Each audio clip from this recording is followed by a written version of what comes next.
fearfully and wonderfully made human. It's me, Diana, from Through the Valley Therapy and Transform Mind Consulting and Coaching. Every so often, God allows us to live through a moment that brings everything full circle, where curiosity, experience, and calling collide. And that's exactly what today's episode is for me. A while ago, someone I loved received a diagnosis of obsessive compulsive personality disorder, OCPD. I didn't know much about it at the time, so naturally, I did what many therapists do when they hit a wall. I went down a research rabbit hole. I started reading articles, watching videos, and trying to understand the difference between OCD and OCPD and how it shows up in real life, especially in relationships. That deep dive led me to a series of YouTube videos that were so specific, insightful, and personal. I binged them all. They gave me the language I didn't have. They helped me connect dots. And then, like many of us do, I tucked that information into my clinical tool belt and moved on. Fast forward to now. As I was working through a list of topics and dream guests for the Holistic Counselor podcast, I knew I wanted to revisit OCPD. I wanted someone who really understood it, both from experience and education. That search led me to the OCPD Foundation, and I reached out to see if someone from their team would be open to joining me. When the founder replied and sent over his bio, I saw a link to a YouTube channel. I clicked it casually and then just stared at the screen. These were the videos, the same ones I had watched years earlier, the ones that helped me understand someone I deeply loved during a time of confusion and grief. And now, without even knowing it, I had invited the man behind those videos to be a guest on my show. All I could do was shake my head and say, Lord, your timing is always perfect. So today, I have the absolute honor of welcoming Darryl Rossignol. I want to call him DJ Rossignol, but I'm not going to. Founder of the OCPD Foundation. After struggling with the traits and symptoms of OCPD since childhood, Darryl spent more than a decade deconstructing his own personality disorder and rebuilding his life from the inside out. In 2015, he began documenting that journey on YouTube. Within a few short years, the project had reached tens of thousands of people. That channel evolved into a blog, a companion website, ocpdonline.com, and eventually a support line for those navigating OCPD. Then, in 2022, recognizing the need for more accessible support and education, Darryl launched the OCPD Foundation with the help of leading mental health professionals from around the world. The foundation is now dedicated to helping individuals with OCPD so they can find help, insight, and resources they need to truly heal. Today, we're talking about what OCPD really is, why it's often missed or misunderstood, even in therapy, and how to support healing whether you're living with it or loving someone who is. Darryl, thanks for being here. You are very welcome. Thank you very much for that introduction. Yeah, so let's start with your story, okay? Because like I always want to know what led you to this place, right?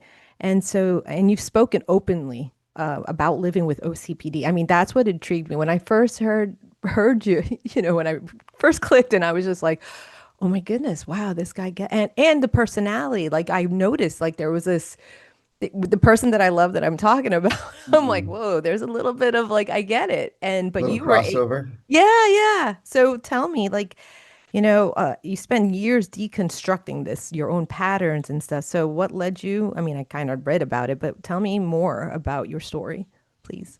Sure. I think where obsessive compulsive personality disorder really tends to have a negative impact in a person's life, I think it's really focused on relationships. Relationships can be extremely challenging on both ends. Most definitely for the person that is in the relationship or a part of a relationship with somebody with OCPD. So it could be a family member. We're not necessarily talking romantic relationships. It could be an employee-employer relationship, a friend relationship. But those relationships tend to be very, very challenging.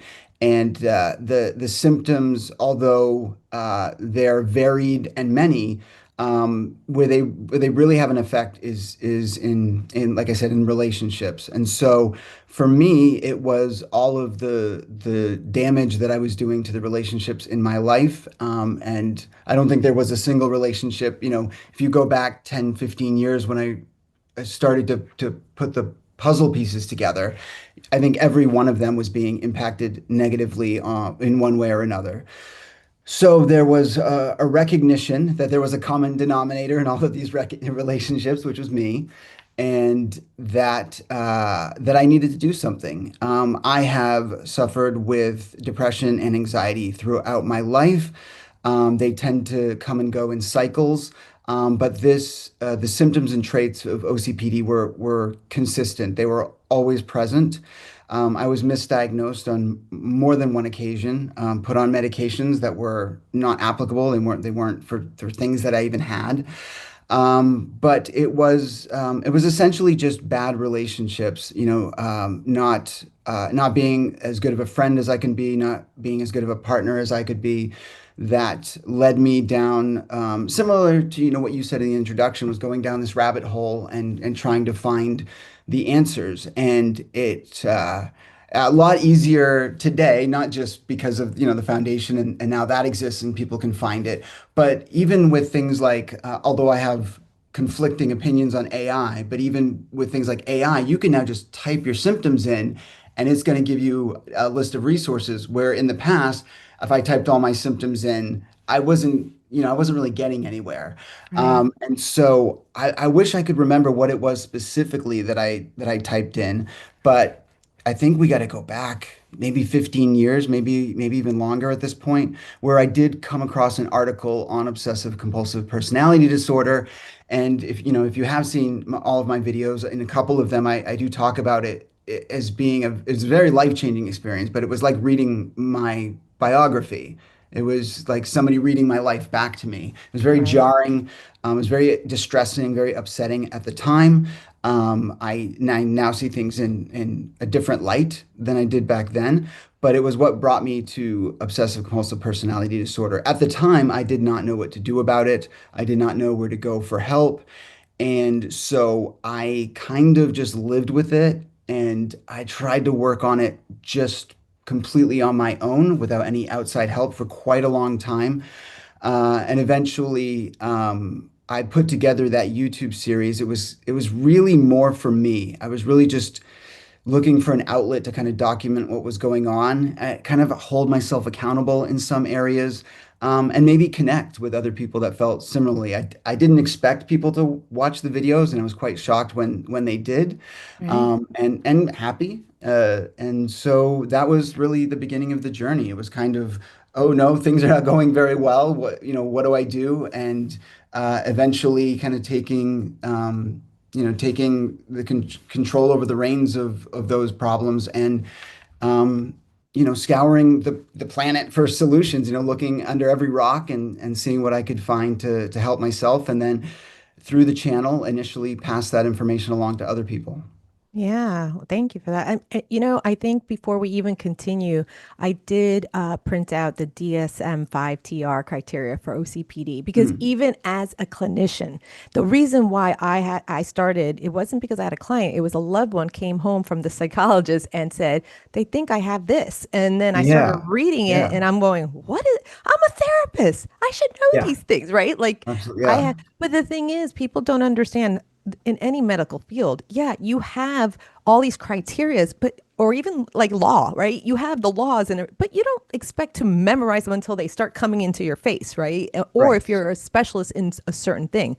I was working with teenagers in alternative high schools. That was most of my career. I have Mhm. like, antisocial behavior, like I got that down, or stuff like that Right. where people are diagnosed with certain. Plus, I always saw the DSM, like if it kept changing, I know we need these boundaries. I know it's an insurance model. I know that it helps people figure stuff out, but sometimes a lot of these symptoms overlap as well, Mhm. right? And so you get confusion Yeah, from that. absolutely.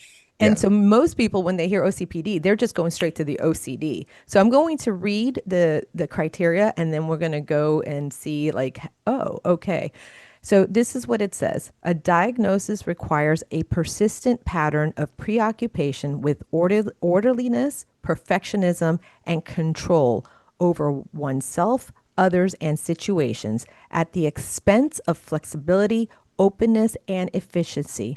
This pattern must begin in early adulthood and be present across various contexts. To meet the diagnostic threshold, at least four of the following eight criteria must be present. Number one, preoccupation with details, rules, schedules, organization, or lists. Two, perfectionism that interferes with completing tasks. Three, excessive devotion to work and productivity, not due to financial necessity, resulting in neglect of leisure activities and relationships. Four, excessive conscientiousness, I don't even know what this word is. Oh my God. Is it fastidiousness? Yes. You're going to explain that one. And inflexibility regarding ethics and values.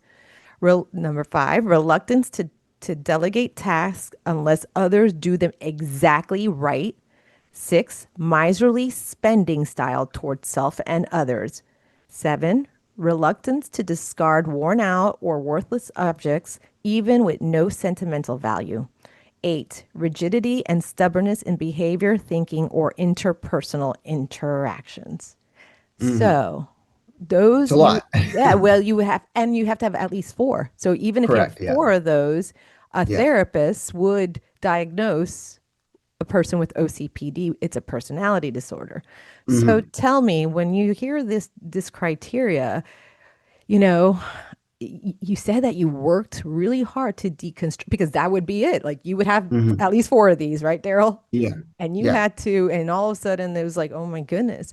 What I come to find out, it's really, really hard with someone with OCPD or even narcissistic personality disorder to see that they have a problem at all and go into therapy. What do you Yeah. think? What do you think about that? I mean, it's infinitely tricky. It is a disorder where the overwhelming majority of people with the disorder go undiagnosed, they go untreated. Most people are not aware, yourself, not fully aware of the ins and outs, initially of OCPD. Um, For me, I do feel like an anomaly to have the self-awareness all those years ago and the openness to accept the diagnosis.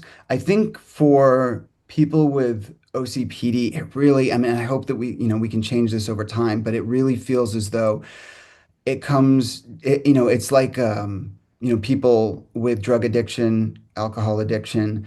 A lot of times there needs to be a rock bottom before Mm, they seek help.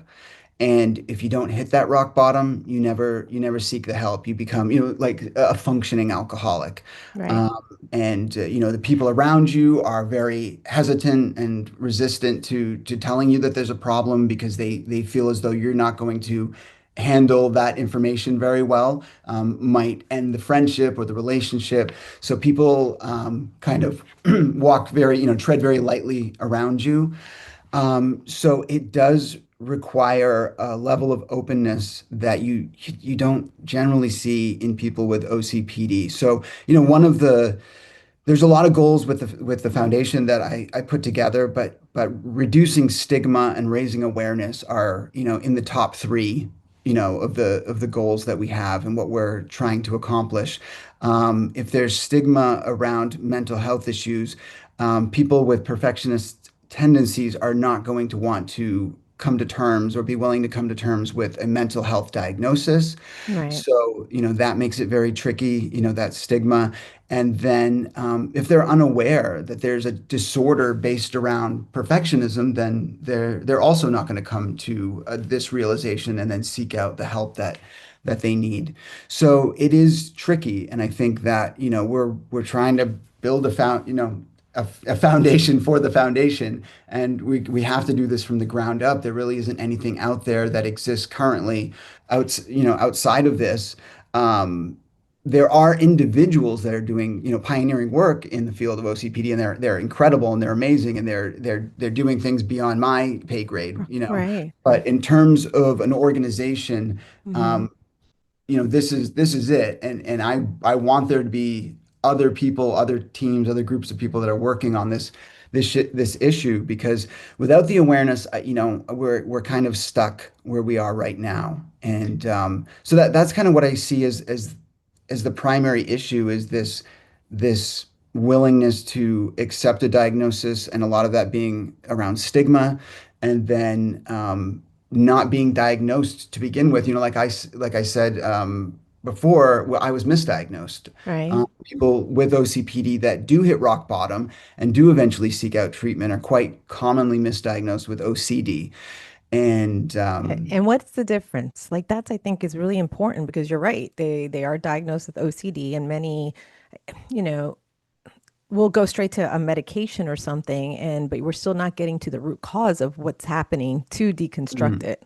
Right? I understand that we do need meds for certain things, but sometimes what right. happens instead of getting to the root, you're just managing symptoms and not getting to the Mhm, root cause of the symptoms. I think I read the article you were talking about because I remember reading that. I'm like, oh my goodness. Yeah. Like you said, there's pioneering people. Is it on your foundation, like more resources like that of who we can go and absolutely. okay, Yeah. cool. I mean, unless you know names now, I would love for you to tell me like who else is known to work with this because to me I realized like oh this makes sense someone that grew up in an authoritative highly high control religion this can Hmm. happen to them like if they were Hmm. or there were other things that I was reading as well besides looking at Hmm. your YouTube and I'm like oh this Yeah. makes sense this makes oh this is why but it's also a personality that does great in this capitalistic society. Yeah. Yeah. That's very true. They Yeah. are, I mean, there's some that I know, like, like now that I've realized what's happening in my family member, they're praised to, Yeah. independence and I Yeah. got it all organized and I could count on that person. And you see where I'm getting at? So they make a Absolutely. great Yeah. boss and they get stuff done. So that's a hard place because if you don't want the house of card to house of card to crumble in front of Yeah. you because you also might have a whole family that's what I do know when I reading, I think in some of your comments is like, well, I had to leave my husband or my wife and that woke them up. And sometimes it Hmm. doesn't wake them up. So No, sometimes it doesn't. Sometimes that's not their rock bottom. yeah. So Yeah, yeah, I think the topic of mental health is just endlessly fascinating to me. Um, Steve Jobs was thought to potentially have undiagnosed OCPD. Certainly, the people around him, the way they describe him, it sounds very much, I'm in no position to diagnose somebody, but it right. sounds very much like OCPD. Mm-hmm. And so what without OCPD, we don't have iPhones. That's kind of what we're looking at. And I think of I'm very, very into music. I'm very, very into art in general. My brother is a full-time professional artist. And I'm not outing him. I'm not saying he has any mental health issues, but certainly without mental health issues, I don't think we have a lot of the art that we have. Exactly. Some of my favorite artists, of all time were very, very tortured individuals. Mm-hmm. And I would prefer that they wouldn't have been tortured, but I also know that we wouldn't have the art as a result of that. And that's my own opinion, but that is how I see it. In terms of people that are working on OCPD or with OCPD patients, Dr. Anthony Pinto is going to be the number one, in my opinion, number one person in the world working on OCPD. He developed kind of a pre-test for OCPD that is on the foundation website. Is probably our most popular page. It isn't going to diagnose you, but it's certainly going to point you in the right direction and let you know seeking help might be advisable. Hmm. So that test is a fantastic resource, and he developed that test. And then Gary Trosclair is another name. He wrote a book called The Healthy Compulsive. And many people that I interact with, that's kind of one of their first forays into OCPD. Okay. Finding out about him, reading that book, and if I'm really paraphrasing here, but is kind of the idea of working on the negative traits, working to minimize the negative traits of OCPD, but harnessing the good traits as a superpower. So, you said that people with OCPD can really excel in certain areas of their life. Well, wouldn't it be fantastic if we could take away the hurt and the pain and the struggle of OCPD, but also harness the powers that they have from their attention to detail and their general work ethic and their drive. And so, those are two people that I would, highly recommend looking into. There's plenty of information about them on the foundation website, but they have their own resources as well. Gary Trosclair has a blog that he's very active with. Um, and and I think we also mentioned OCD.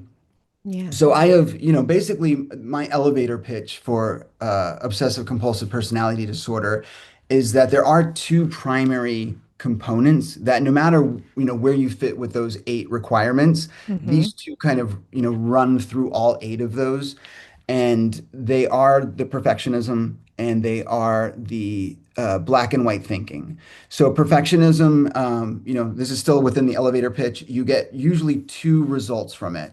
And it's either one or the other. It's not both.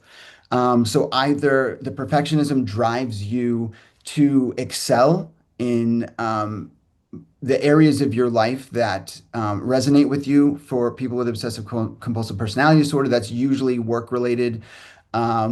So they generally excel. A lot of them tend to be entrepreneurial. They tend to go into fields, the legal field, the medical field, really demanding fields, and they tend to really excel in those. Mm. The opposite end of the perfectionism is the endless procrastinator, the person that's so afraid of failing and not achieving perfectionism that they don't try at all.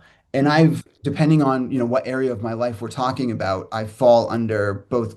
Although I said you usually don't, I personally do fall into both camps because I've kind of out of the I've cycled in and out of the overachieving perfectionist, Hmm. where I will go after something at the cost of all of the relationships in my life, and then um, I've used this example many times, but I use the example of playing the guitar. For me, every time I pick up the guitar, I get frustrated with not being as good as I'd like to be, and then I just immediately put it back down because I get frustrated that it just doesn't sound the way I want it to sound, and so I feel Right. like I'm a failure. And so then the amount of times I've bought guitars and sold them is embarrassing. So that's the perfection side. And then the black and white thinking. Now, this is where you kind of get into the eight different categories because you're going to take the black and white thinking and apply it to the the area that most resonates with you. But the black and white thinking could be something's either clean or dirty, something is good or evil, something is right or wrong, something is organized or not organized the way that you want it to be. Maybe your record collection is organized by genre, and you somebody see something that's organized alphabetically, and it causes you a lot of distress because you're like, how could you think that's the right way to do it? It's clearly not Right. the right way to do it. Yeah. So for me, that's the elevator pitch. There's always going to be a component of black and white thinking, and there's always going to be a component of perfectionism. Hmm. And and when you were reading from the DSM, it mentioned control. Hmm. That is the underlying feature is this need for control, but that's going to be very different in everybody with OCPD because what is the core of that? What is they're going to have experienced individual traumas they're going to have led to developing OCPD. There's no consensus as to where OCPD comes from, but my it's not my theory, but the one that's resonated with me is that it's likely to be a there's a genetic component, but if you don't experience trauma, then you're likely to not flip that switch. So Hmm. genetically, you might be predisposed. It's like I mentioned alcoholism earlier, but it's the same Right, with an alcoholic. Like you might be predisposed to alcoholism, but what if you never drink? What if you right, never take that first sip? Then you're never going to become an alcoholic.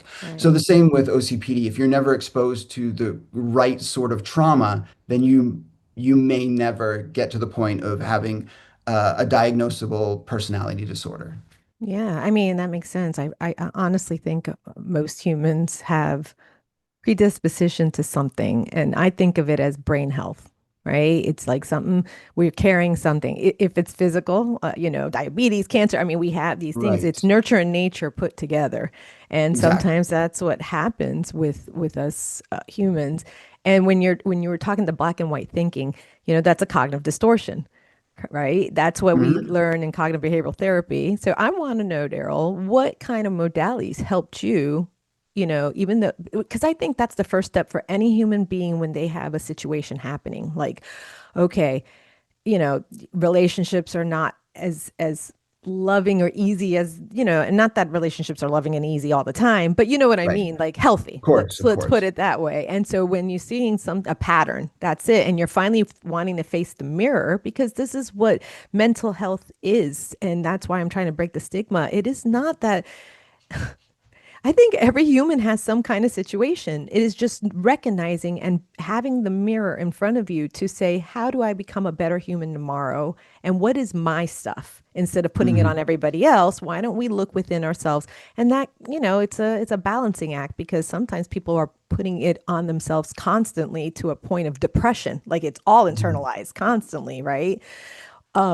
So what helped you get to the place where you are now, where you're so able to understand and talk about it and not allow it to just, you're riding the waves like a surfer, man, Right. like instead of it Yeah. letting it drown you. And this is with all mental situations. We could call it mental illness, we could call it brain illness, we could call it a bunch of different things, but like how did you get from point A of like, oh goodness, like this sounds like me and I'm going to do something about it, because a lot of people ignore their stuff.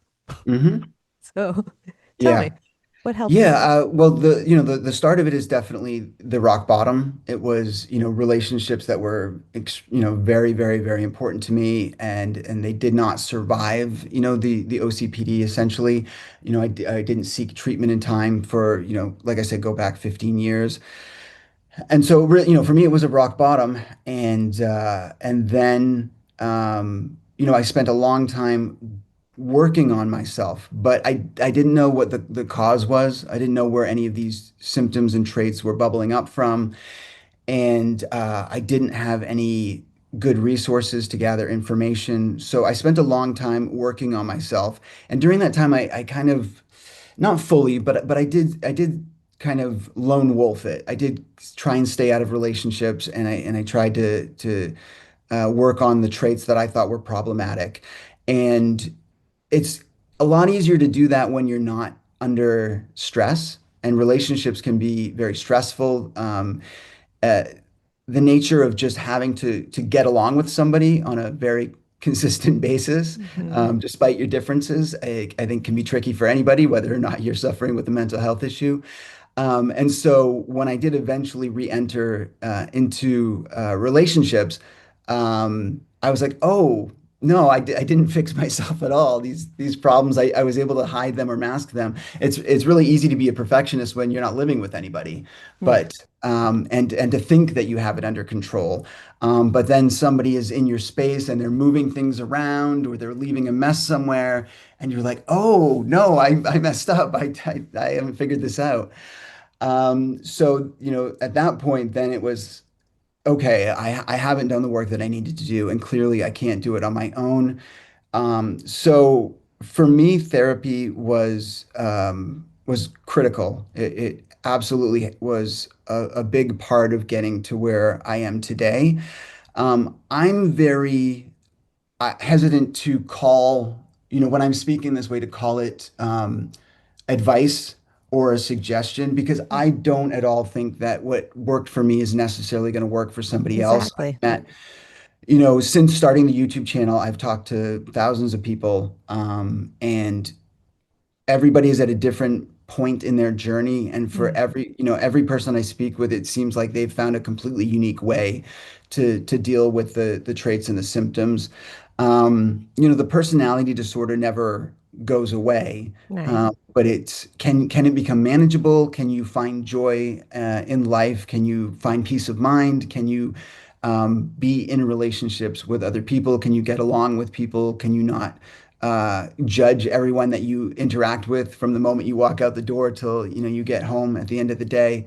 So for me, therapy is key. Finding the right therapist was, is the key to the key. Like if you Hmm. don't find the right therapist, you're not going to get anywhere. And I certainly had my fair share of therapists that weren't compatible. That doesn't mean that necessarily that they were bad therapists, although Right. there are good and bad in every field. But there needed to be a personality click. There needed to be a respect click. So I needed to be meeting with somebody that I really felt had more information than I did, that had a higher level of intelligence. I needed somebody that was going to push back when I needed that. So I needed somebody that was tough, and I needed somebody that was no nonsense. I think this is a really, really, really important point to make because the work that we do with the foundation, one of the things that people find, or will find eventually the most valuable, is being able to find a therapist. Hmm. My dream is to build out a national database of therapists that have experience treating people with OCPD, and then eventually to go international. There was no way to build this database prior to launching the foundation because there was nothing to show people. Right. And post launching the foundation, it has turned out to be a much more grueling and time consuming process, and we're not having the level of success that I hoped we would.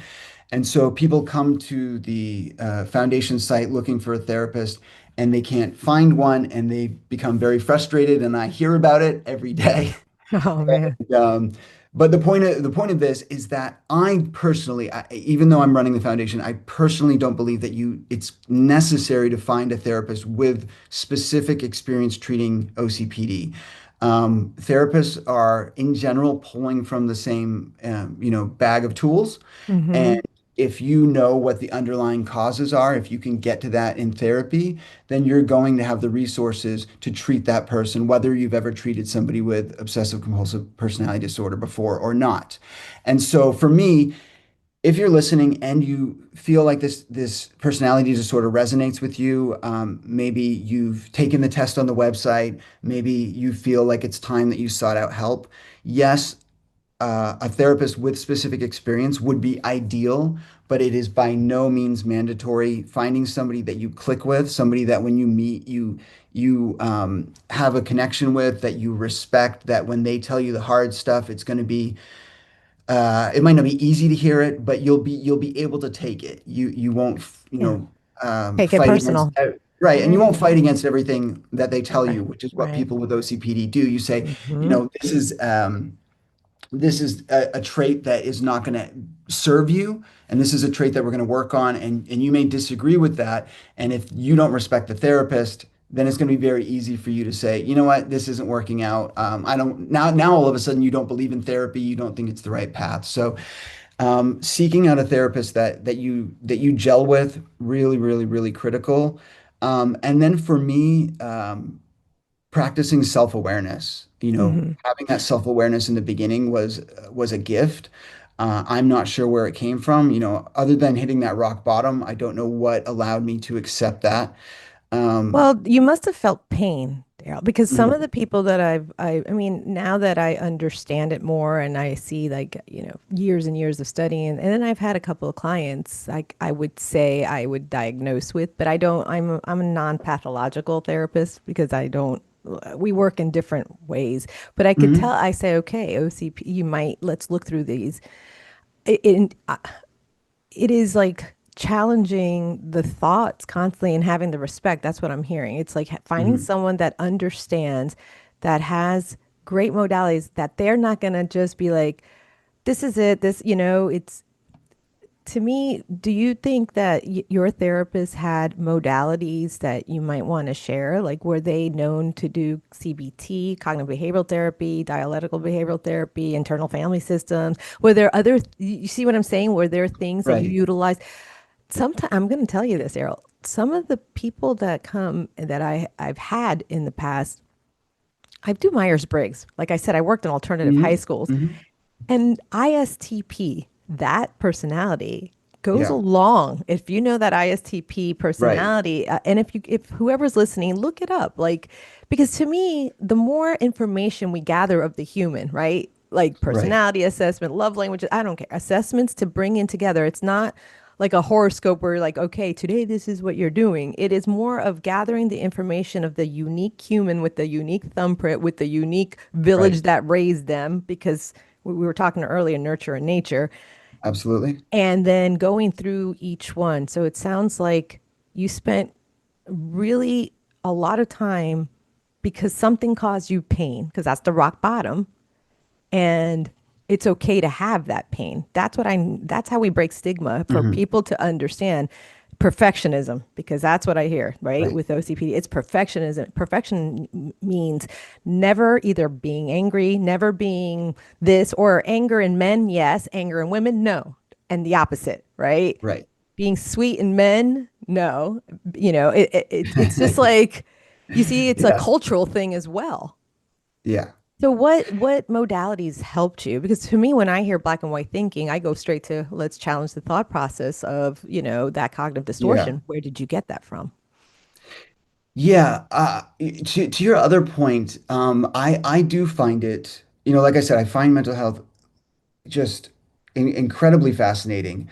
The pathologizing of every little part of a person's personality, actions, thoughts, speech is tricky. I do see, in my opinion, I see maybe underdiagnosing when it comes to OCPD, but certainly I feel like we're overdiagnosing in general, especially in uh, I feel like the United States is kind of leading the charge in overdiagnosing or pathologizing every little thing everybody does.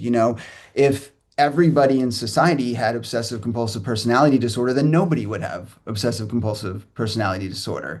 It really comes down to, you mentioned the pain. It really comes down to how much is it impacting your life and how much is it impacting the lives of people that are important to you. I think we should kind of care about everybody, but we're kind of selfish by nature. And so at the very least, we should be interested in not making other people's lives uncomfortable that we care about. If this is somebody that's important to us, then we should bare minimum be worried about our actions and what we do impacting them. So yeah, there is pain that goes along with it, and how much pain you're experiencing, I think, really determines how maladaptive you're going to end up being in society.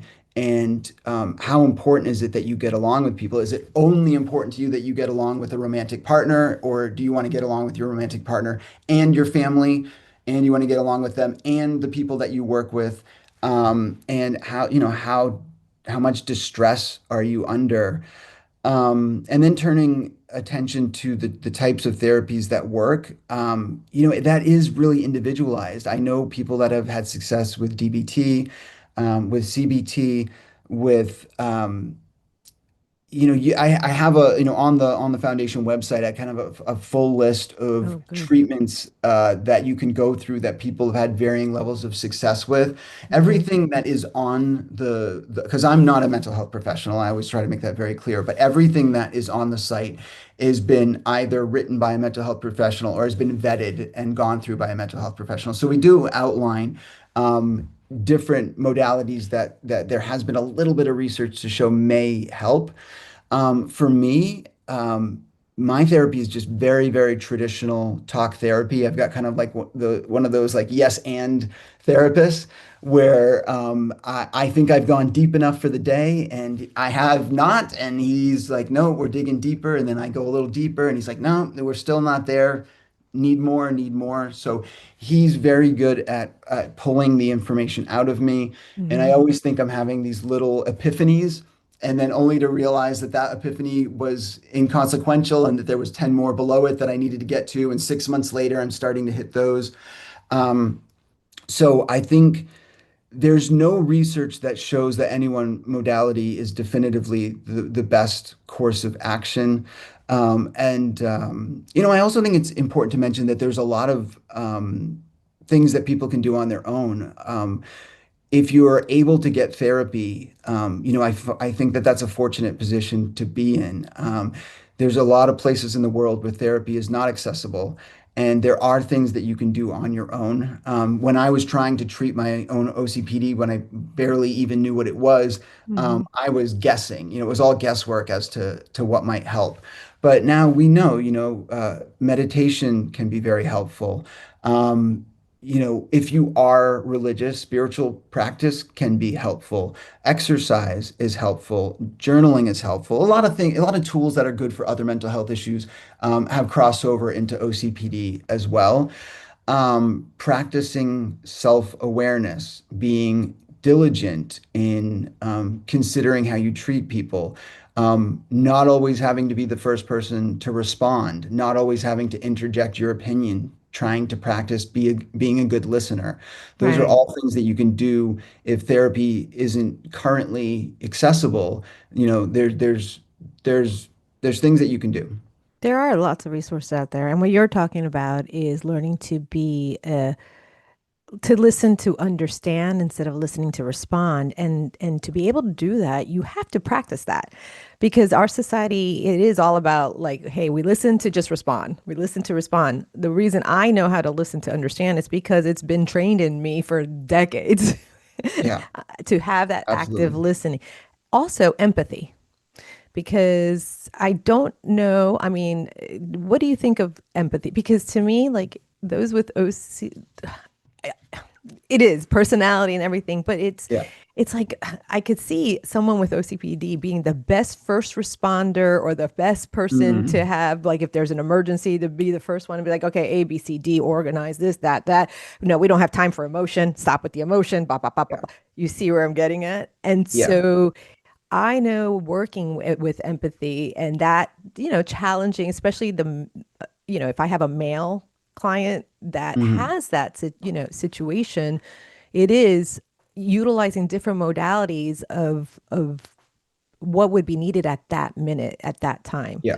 What I'm hearing is that you probably did so much work in the last 15, 20 years that Mhm. now you're like in psychoanalytical. Is that what Mhm. your therapist practices is like Mhm. Freud or something, Yeah. the old Yeah. or Rogerian, where it's all Yeah. about the human centered, which is, see, this is why like we have to have an understanding with therapy is like these modalities, they might, because I get pushback sometimes from Christians Mhm. because many say it should just be, the Bible only, biblical counseling, and it's all about Right. the sin.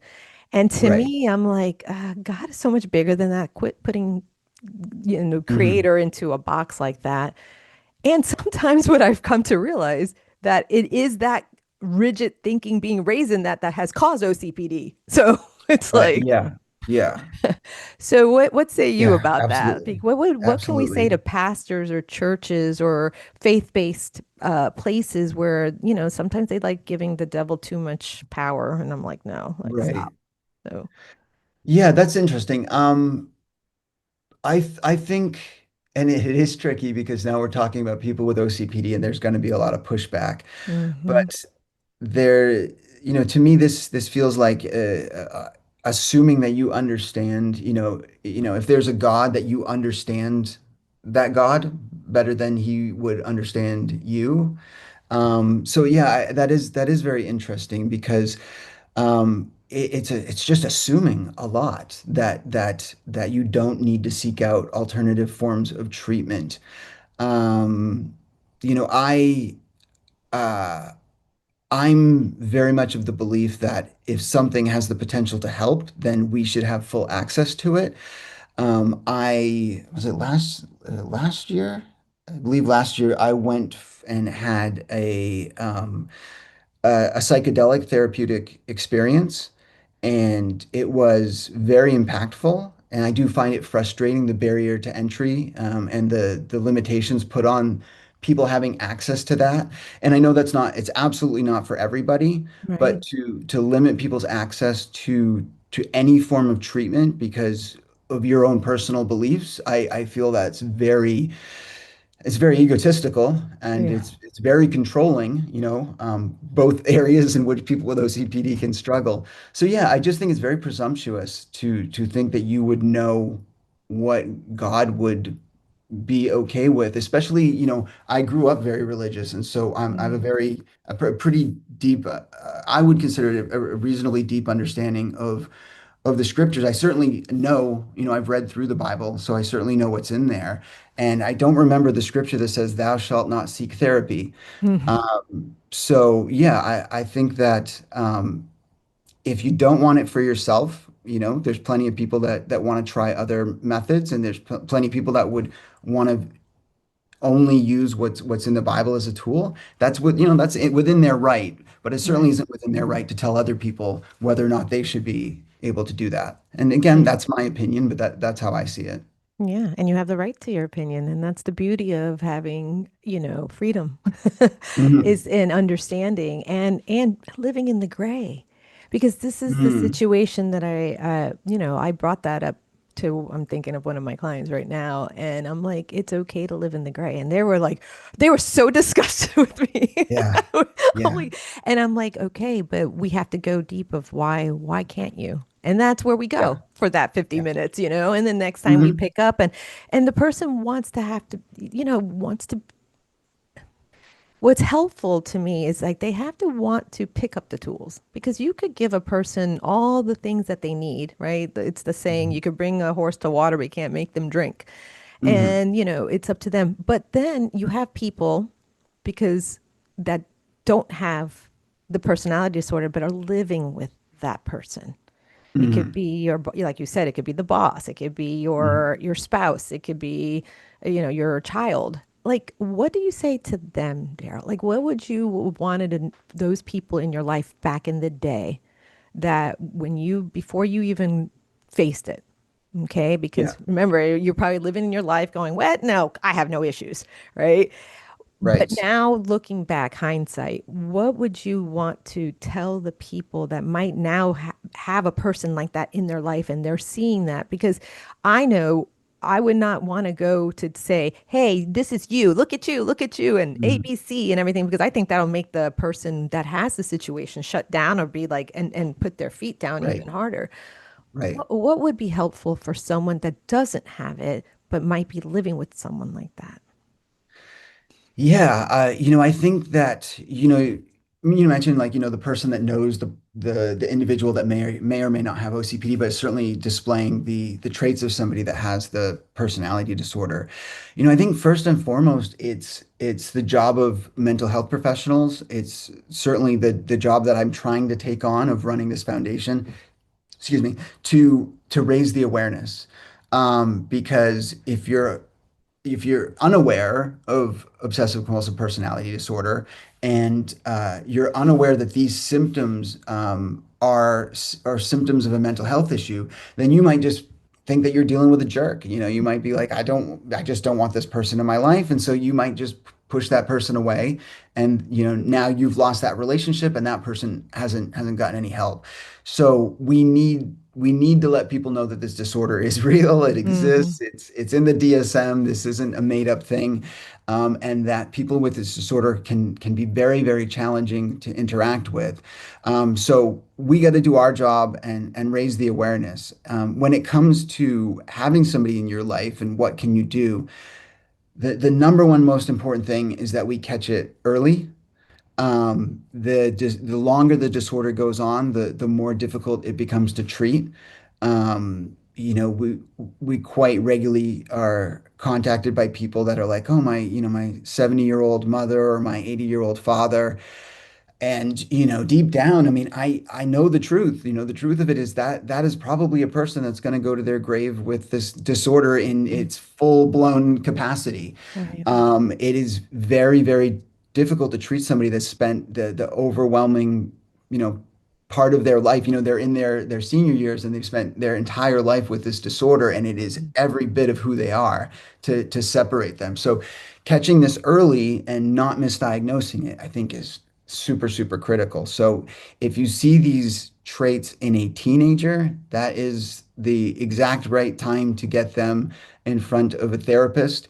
Be mindful of everything I've said before, that if the therapist isn't a good fit, discontinue that therapist and move on to number two, number three, whatever you got to do, because Yeah. the longer they stay with a therapist that isn't working for them, they're going to have a bad impression of therapy, and they're going to be very averse to it later on in life. So be aware that you might have to bounce around a little bit till you find they don't necessarily need that experience, but they do need to click with the patient. Right. So I think in somebody younger, that's what you want to do. Get them in front of a therapist. In regards to somebody that's in the middle, so they're not a kid, and they're not in their senior years. Um, uh, it's tough because I have to advise people regularly that you want to try and be as gentle and as kind when approaching this person about the traits that you're having issues with, because a lot of times the person that's in the relationship feels like they're the victim of this disorder, and so they're experiencing a lot of pain themselves. They're experiencing a lot of frustration, maybe sadness, maybe anxiety. And so they feel like it's unfair that they now have to go and gently tell this person that there's an issue. But if it is, your hope that you're going to reach this person somehow, you're going to have to be kind. You're going to have to be gentle. You're going to have to be empathetic, even though maybe that hasn't been returned back to you. And when bringing up the idea that they may have a disorder that they need to work on, um, pointing out that it's a disorder is generally not the way to go. So what I advise people to do is think about the parts of that personality. So somebody that may have OCPD. Think about the parts of their personality that are negatively impacting you, and think about a way that you could present them to that person, without throwing a ton of blame their way, but expressing that, like, you're the only person I know that kind of treats me this way. It doesn't feel very nice. I would love to continue in this relationship. I would love to be a supportive friend, but it really just isn't okay to treat me this way. It really isn't okay to perform, these actions in this manner. Um, so, I've talked about that in the past in some of my videos, but I really think it's just um, putting in some boundaries, saying, Yeah. this is the way that you've treated me. It's unacceptable. I have love for you. I have respect for you, but I don't necessarily feel it returned. And if we want to continue this relationship, then I'm going to have to put these stop gaps in place in order for us to continue. I think that's a good starting point. That alone is not going to be enough to get somebody to go and see a therapist. You're going to need to work with them over time, but just letting them know how you're being negatively impacted, and maybe giving them options as to, like, this is how you could talk to me in the future. This would be a lot more of an acceptable way to communicate with me, and yeah, and going from there. Yeah.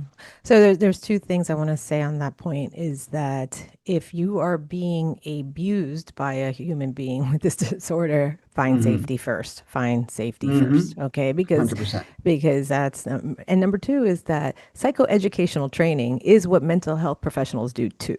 Okay. Hmm. And so that is something because sometimes I work with clients who their loved one is having a personality disorder or some depression, some kind of Hmm. diagnosis, but they might not have it, but they come to me for individual therapy on how to deal with the situation. Because a Hmm. lot of people don't know how they're feeling their feels. A lot of people feel their feels and they just don't know how to organize it. And this is the beauty of mental health professionals is that if a good mental health professional is trained, you could come in with them and they know from the modalities how to help you come up with a plan for you. right? For you to deal with Yes. the situation without giving advice. Like honestly, I'm not supposed to give advice either, Daryl. I'm a Hmm. licensed mental health counselor. What I'm supposed to do is be a mirror for the person with all the tool sets that I keep learning because it's Yes. always something or whatever I choose. Like I am this kind, I'm CBT only. If you need DBT, you need to go to so and so. EMDR, you need to go, or even the what you were just psychedelic therapy. I mean, that I'm trying to find someone to come on my show to talk about that because there's so much misunderstanding because Hmm. of what we see in the 60s and stuff and recreational use, right? Because I see teenagers, using Of it back in course, the of day. course. But Yeah. it's like trying to have the understanding that a lot of these things that have been made by plants, right? Plant therapy and stuff like that. To me, God made them. It's just Right. human beings Right. in our greed and our ego, we take things to try to make more money or hurt people or whatever it is. And that's why it's about learning to be responsible for oneself and learn and educate yourself. So someone that's on either side, if they feel like they might have OCPD or they think that someone they love has it, there's help now. Like this is, you're right. This is the beauty of Chat GPT. And you could go on psychology because this is something I ask people that call me and I'm like, well, I don't have room for that, because I'm only one Mhm. person. I can only see a certain amount of humans. You go on Psychology Today. You put in Yeah. your insurance. You tick male or female you want to see. Do you want to be online or do you want to? And they have a place where you can look up OCPD, not OCD, Mhm. but OCPD Mhm. or personnel, someone that knows. And you do your vetting. Have the questions. Pick out the top 5 of your state or your area, et cetera, et cetera. So Psychology Today as well, you could just go on and see who's a Absolutely. Yeah. right? So there's a lot of different places. I'm going to see if I could, or unless you have it there on the website, the thing, I think we both read it, OCPD, like where I was just like, whoa, whoa, whoa, yes, yes. Mhm. Like, Yeah. so stuff like that. We're going to put all the resources in the show notes of this episode. Mhm. So before we say goodbye, is there anything you would love to leave the audience with? Um, well, I briefly just wanted to touch on your point because, I'm obviously in full agreement the idea that you would not want to be in an abusive relationship with somebody with OCPD. It's over the years I've received a lot of emails where somebody does describe that situation, and it breaks my heart. The idea of somebody with OCPD not having empathy, I think is, you read the full DSM description of OCPD. There's nowhere in there where it mentions empathy. So it isn't necessarily well, it isn't. It definitely is not a component of OCPD. People with OCPD can lack empathy. That might be pathological. It might not be pathological, but we find that most people that come to the foundation or that I spoke to through the YouTube channel that have OCPD have other comorbidities. So it's very possible that you're in a relationship with somebody with OCPD and Hmm. A, B, or C, and then that's where that lack of empathy is coming from. So it may or may not be tied in with the OCPD, but it's not necessary. It's not necessarily true. But yeah, I find that very, very challenging when I receive those messages because I think, well, who am I to tell this person they should leave their partner of 20 years? Never, But right? on the flip, well, yeah, of course, never. But on the flip side, you're like, well, what do I say now? Because they're clearly in a relationship that, in my opinion, they shouldn't be because they're showing all the signs of somebody that's in an abused relationship or they're being manipulated and they're having to bend to the will of the person with OCPD. So I just wanted to, it's a very good point that you made. I wanted to reiterate that that's not something we would ever advise No, somebody to right. do. Or at the very minimum, create some distance. Maybe have a separation and see if that is enough to jar the person into that rock bottom Yeah. and getting the treatment that they need. But definitely don't stay in an abusive relationship. And then, the other thing we didn't exactly get to it, but the differences between OCD and OCPD. I wish I could find the information is so minimal. But I would love to know who named this disorder because they did not do us any favors. Um, in terms of diagnosing, in terms of public awareness. So yeah, these two disorders are very, very different, but there can be crossover in how people perceive it. So one good example is I'll use a personal example, was that at the height of, my OCPD, and this started in at a very young age, I would think maybe even preteens, but definitely early teens, was that I would wash my hands a lot. It was very noticeable. People would point it out. This is, part of the reason that I was diagnosed multiple times with OCD. But the reasoning is really the key part of it. So for me, I was washing my hands 10 times, 20 times a day because I just thought that was the right way to do it. This is the black and white thinking. I thought if you didn't wash your hands 20 times a day, there's something wrong with you. There's nothing wrong Mm, with me. That's exactly. dirty. Everybody should be washing their hands 20 times a day. And if somebody has OCD, there's likely an irrational fear component of, if I don't wash my hands, something bad's gonna happen to somebody I love, for example. So it really comes down to the thinking. So the outward signs, that's not, a therapist would never diagnose them. You wouldn't go into a therapist and say, I wash my hands 20 times, and they're going to give you a diagnosis. You've got to dig into what is the thought process behind that? What are the traumas that you've experienced? What is your life situation? So I did just want to highlight at the end, because we didn't really talk about OCD, that they are very, very different, and they very unfortunately share a very, very Yeah. similar name.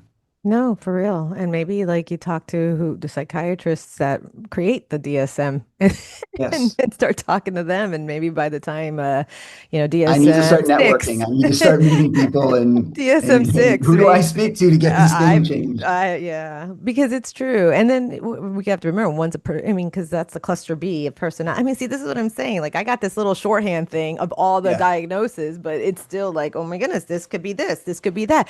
Could this Mhm. be also part of autism?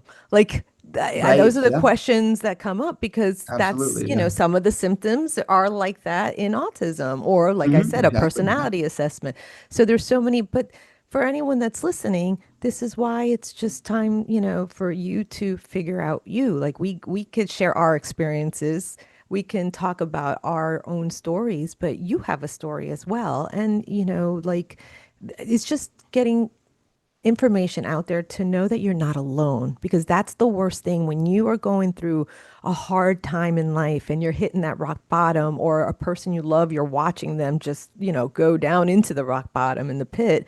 It's understanding that, first of all, we're not made to be alone, and there's, help. There's help out there. Yeah. It's just finding it. Darryl found it. I was awakened to this a long time ago, and then I was able to help. And I'm a therapist, people. Like, so that goes to show too, even though we might be in a field, even like a doctor in a medical field, we're all still human. Yeah. We're all still human. Absolutely. Absolutely. Oh, okay, Darryl. Well, I appreciate. How can someone find you again if you want to let us know? The URL of the website of the foundation is just ocpd.org. And Okay. we're trying to be an exhaustive resource. So if there's a doctor or a therapist, mental health professional that's working on OCPD, we're going to have them on that website. We have a compendium of every article that has been written up to this point that's online is on there. We have a fantastic resource of books on the topic that will take you to somewhere that you can purchase the books. We have the tests that I mentioned. So really, that's like a one-stop shop. My personal opinion is that social media is not the best thing for society. Sorry to break the No. news. So Yeah. we're not especially active on there because we want to encourage people to engage. We also have a forum, so we want to have people engage with us through the website itself, and not try and keep people any more than is necessary on social media. So yeah, ocpd.org. My contact information is on there as well as some of the other people that work with us. And yeah, that's the best place to go. All right. Well, thank you so much for having this conversation, this very important conversation with me, Darryl. I just still can't believe that it was your YouTube video. It's wild. It was called wait, My Life in Debris. Correct? Yep. Even the Yeah. title was amazing. I'm like, oh yeah, that makes sense. And then of course, I binged. Because, like in 2020, like I was able to binge on a lot of things on Oh, yeah, So absolutely. Yeah, that's the anyway, perfect binge time. Yeah. anyway, all right, listener, please, please always remember to trust in the Lord, guard your heart, and renew your mind. Bye. Thank you.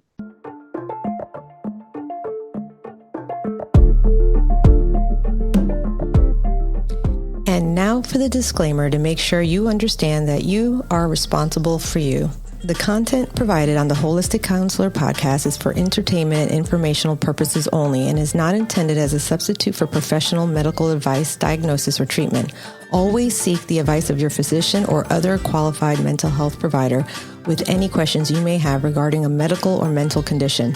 Never disregard professional medical advice or delay seeking it because of something you have heard on this podcast. The views expressed on this podcast are my personal opinions and do not represent the views of any professional organizations with which I am affiliated.